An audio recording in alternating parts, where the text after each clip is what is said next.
Hey everybody, hope everybody's doing great. This is Joe Tommaso and you're listening to this edition of 15 Minutes With. 15 Minutes With is currently listened to on 19 different platforms, including YouTube, Spreaker, and Anchor. And if you'd like to help me keep this on the air so you guys can keep hearing the content, please, by all means, this is your free way to do so. You can click the like and the subscribe buttons. If you want to get notified whenever I drop new content, please, by all means, click the notification bell as well. If you want to help me not only keep this show on the air, but help it get better, please, by all means, donate to paypal.me/Joe Tommaso. That is paypal.me/JoeTomaso. And if you have any comments, suggestions, or if there is somebody you want me to interview in particular, please, by all means, send me an email. Let me know. The email is insidetherazorwire@gmail.com. Again, that email is insidetherazorwire@gmail.com. Or you can old-fashioned snail mail me at P.O. Box 162, West Haven, Connecticut 06516. Again, that is P.O. Box 162, West Haven, Connecticut 06516. Okay, guys, a lot of the listeners reached out to me and said, hey, Joe, can you tell us about Jeffrey Epstein? We want to hear about Jeffrey Epstein. So for those of you who don't know who Jeffrey Epstein is, he is a former financier. He passed away due to suicide at the Metropolitan Detention Center, which is a detention center run in Manhattan, New York. It's run by the Federal Bureau of Prisons. He passed away there on August 10th of 2019 while he was awaiting trial for sex trafficking charges that took place in New York as well as Palm Beach, Florida. Jeffrey Epstein was born January 20th, 1953 in Brooklyn, New York, and as I stated, he passed away due to hanging on August 10th, 2019 in Manhattan, New York. He was a financier, but he was not always a financier. Given his charges, this is a good thing as well. So he started off as a teacher. Thank God that did not keep going in that direction. He was teaching physics and math at Dalton School in Manhattan. Believe it or not, he was hired for that position by Donald Barr, who was the former Attorney General William Barr's dad, to work in that position at the Dalton School. Epstein then switched to banking and financing. Back in 2005, he was arrested in Palm Beach after someone complained he had molested their 14-year-old. He did serve 13 months, but most of that was on work release. When you got money, you can pretty much buy your way out of anything.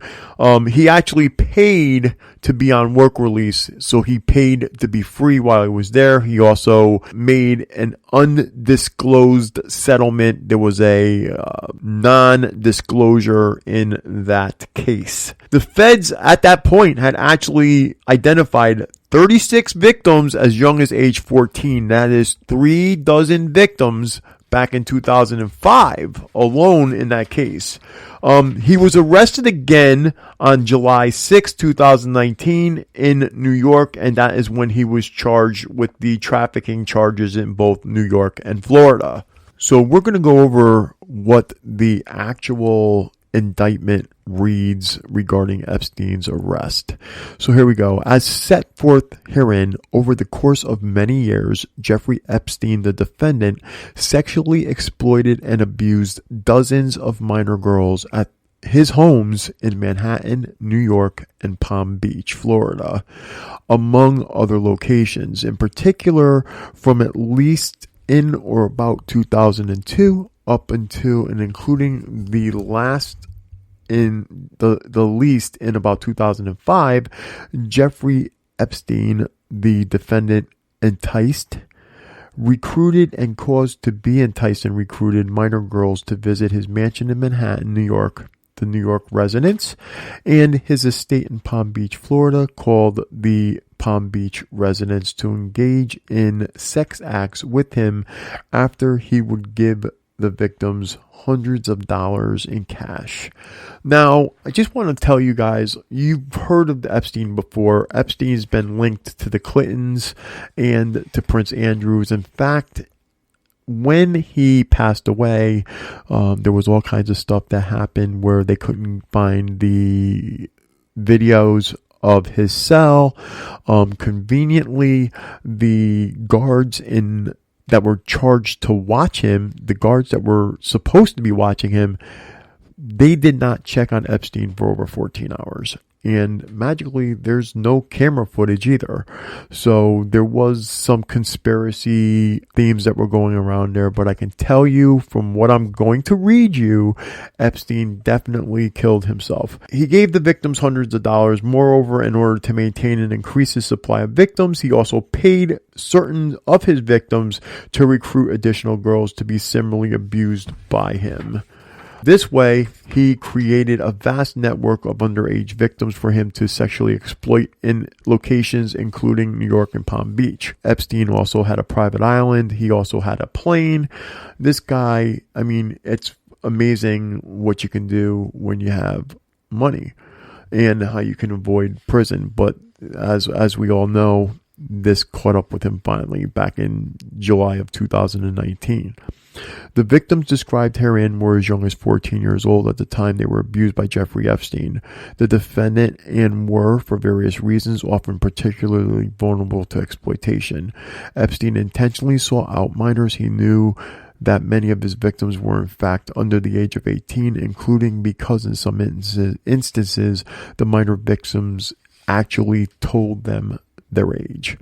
In creating and maintaining this network of minor victims in multiple states to sexually abuse and exploit, Jeffrey Epstein, the defendant, worked and conspired with others, including employees and associates, who facilitated this conduct by, among other things, contacting victims and scheduling their sexual encounters with Epstein at the New York residence and the Palm Beach residence.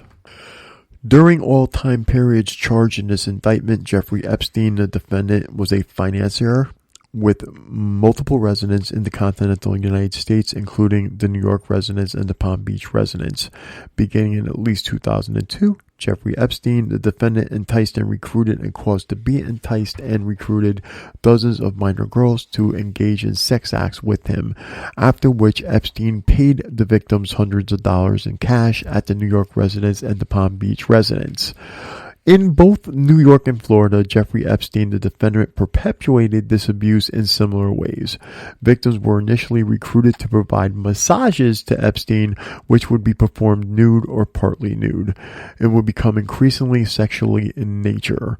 This would typically include one or more sex acts. Epstein paid his victims hundreds of dollars in cash for each encounter. Moreover, Epstein actively encouraged certain of his victims to recruit additional girls to be similarly sexually abused.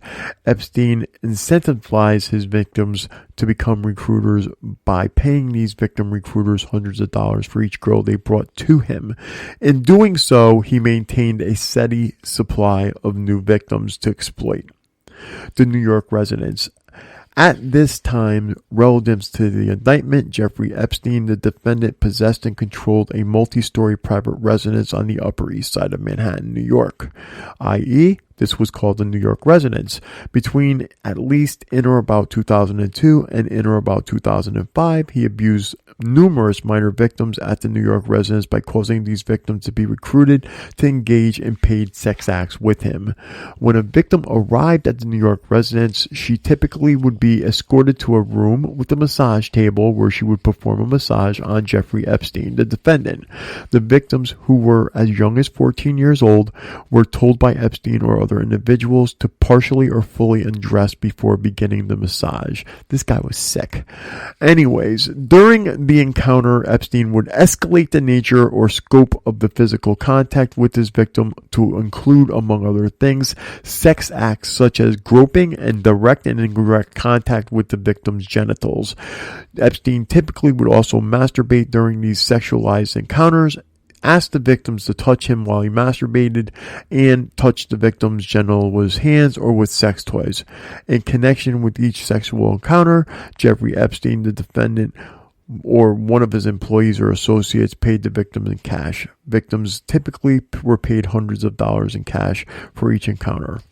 Jeffrey Epstein, the defendant, knew that many of the New York victims were underage, including because certain victims told him their age.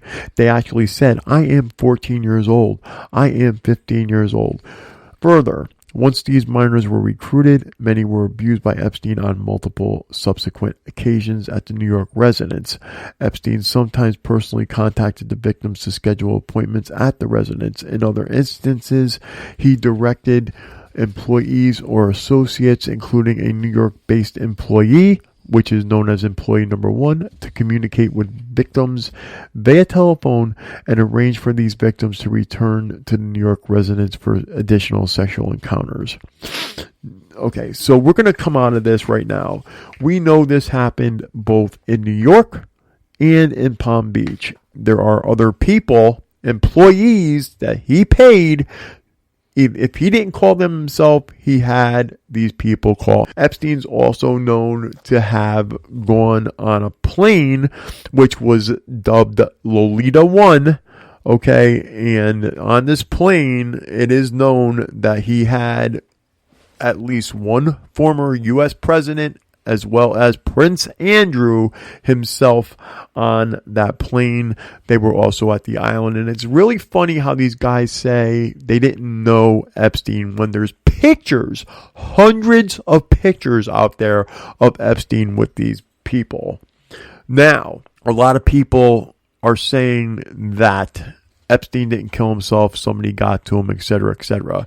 I am going to give you guys some inside information that is not known via court papers, via anything, okay, except direct communications from myself and someone else who is a former cellmate of Jeffrey Epstein. However, I do want to bring up the fact that 2 corrections officers, one by the name of Tova Noel and another corrections officer by the name of Michael Thomas, have been indicted after Epstein was found hung in a cell. They were indicted, and I'm going to give you a little bit of their indictment as well. On or about August 10th, 2019, Tova Noel and Michael Thomas, the defendants, were in dereliction of their duties as corrections officers at the Metropolitan Correctional Center, or MCC, which is also known as the Metropolitan Detention Center, which is run by the Bureau of Prisons, repeatedly failed to perform mandated counts of prisoners under their watch in the MCC's Special Housing Unit, also known as SHU. Instead, for substantial portions of their shifts, Noel and Thomas sat at their desks, browsed the internet, and moved around the common area of the SHU. And to conceal their failure to perform their duties, Noel and Thomas repeatedly signed false certifications attesting to have conducted multiple counts of the inmates when in truth and in fact they never conducted such counts. As a result of those false statements, the MCC believed prisoners in the SHU were being regularly monitored and accounted for when in fact they weren't. So no correctional conducted any count or a round of the SHU from approximately 10:30 p.m. August 9th until 6:30 a.m. August 10th, at which time and alleged herein, Noel and Thomas discovered the body of MCC inmate Jeffrey Epstein, who had committed suicide overnight while unobserved. So Thomas and Noel were working here. Now, it's well known that the staffing for the Bureau of Prisons in general, not just New York, but Bureau of Prisons in general, is at low points. They do not have enough staff. They need to recruit more people. These guys and women are working numerous shifts back to back. They're not getting breaks in between. Some of them are working 16 hours and then going back and coming back for another 16 hours and then getting ordered back for another 16 hours, and they're not getting breaks in between. So a lot of these people are physically exhausted. Is that an excuse to not perform your duties? Absolutely not. Would Jeffrey Epstein have been alive right now to face these charges that he was facing had these officers performed their job. You can't say yes, you can't say no, but what you can say is the Bureau of Prisons, the Federal Bureau of Prisons, failed Jeffrey Epstein on numerous levels. Not only did these officers not conduct their count because they took it for granted. You have to remember, these inmates are counted not just for the fact of, are they there? Are they okay? Okay, you have people who are on the 10th floor in 10 South, which is where the special housing unit is. They're complaining about inhumane conditions. We're talking rats. We're talking bugs. We're talking cold food. During the winter last year, one of the BOP's facilities in New York actually had a power failure that lasted several days. The Red Cross tried to assist them by bringing in blankets. You had inmates flashing, pen lights trying to get attention because they were literally freezing. And the Bureau of Prisons actually told everybody it was okay, when in fact there were attorneys that were complaining they couldn't see their clients, and when they did, their clients were in inhumane conditions. So you had inmates being treated inhumane. You had guards working numerous hours without breaks in between. It is just absolutely out of control. Now, would that have stopped Jeffrey Epstein from committing suicide? Probably not. Okay? Epstein was very, very hell-bent on committing suicide. And I'm going to read a letter from his former cell partner in a minute to back that up. However, could anything have been done to stop that? You're damn right. There could have been numerous things that were done. The Bureau of Prisons actually cleared Epstein from a suicide watch a few days before he committed suicide. The Bureau of Prisons stated that Epstein was not supposed to be in a cell by himself. There was supposed to be another inmate with him. He was supposed to be on, even if he wasn't on a suicide watch, on a 15-minute watch, he was supposed to be being watched, as well as those other inmates. Every 30 minutes, an officer was supposed to walk through that unit, and that did not happen. Now, was he killed by someone? Did one of the Clintons kill him or have him killed? Did a guard kill him? You'll never know, because the cameras that are supposed to be there were not working either. However, I can tell you most certainly that Epstein was not murdered, that he in fact did commit suicide. Nick Tartaglione is a former Mount Pleasant police officer who is currently awaiting trial, also at MCC. He was Epstein's cell partner at one point. And I received a letter from Nick on he wrote this letter on the 27th. It was postmarked the 29th, and I got it a couple days ago.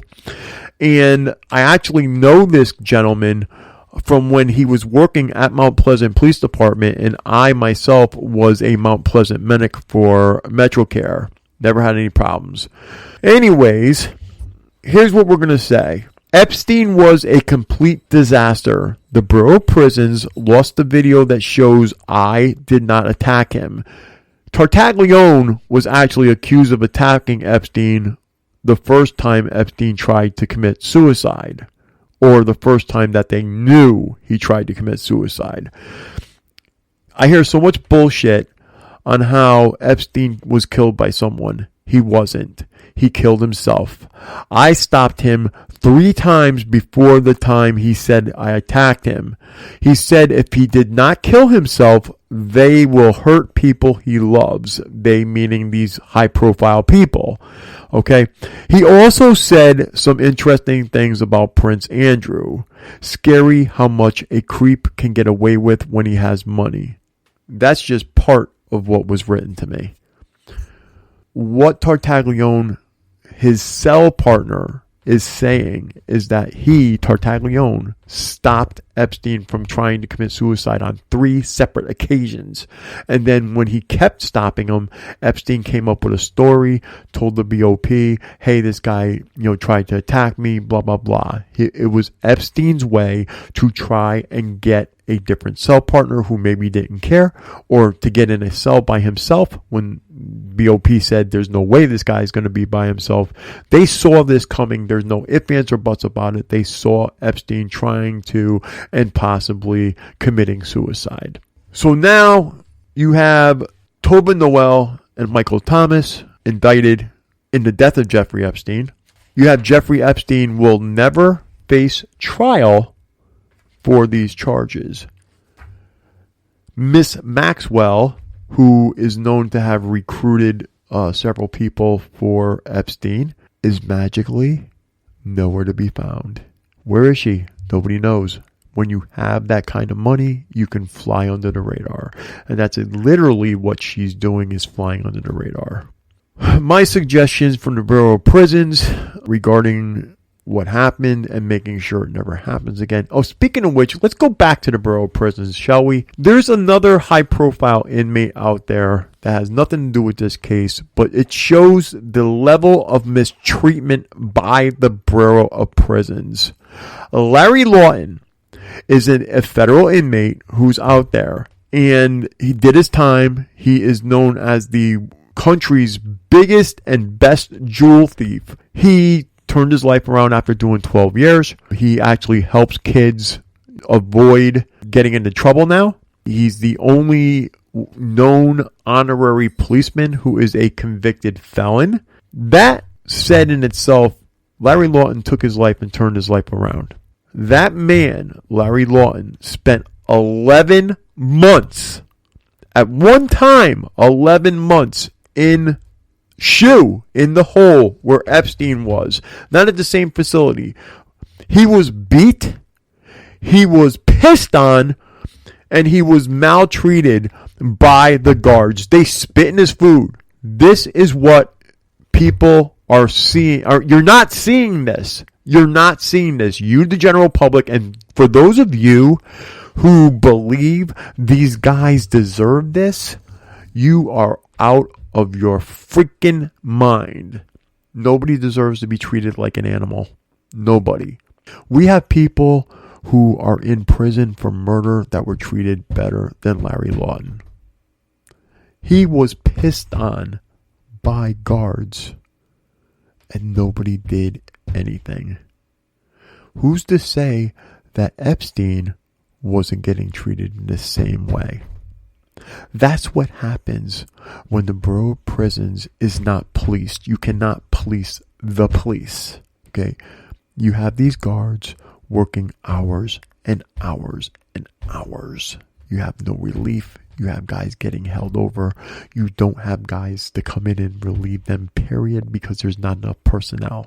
You have people who are trained as teachers working as guards. Cooks working as guards.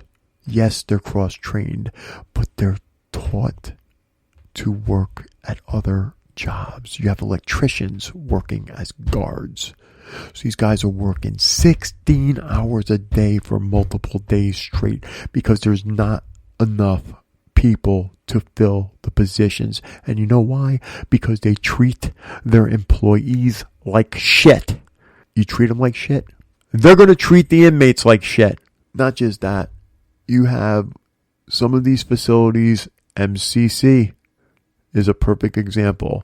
This is a holding facility. It is a warehouse. You are not treating these guys decently.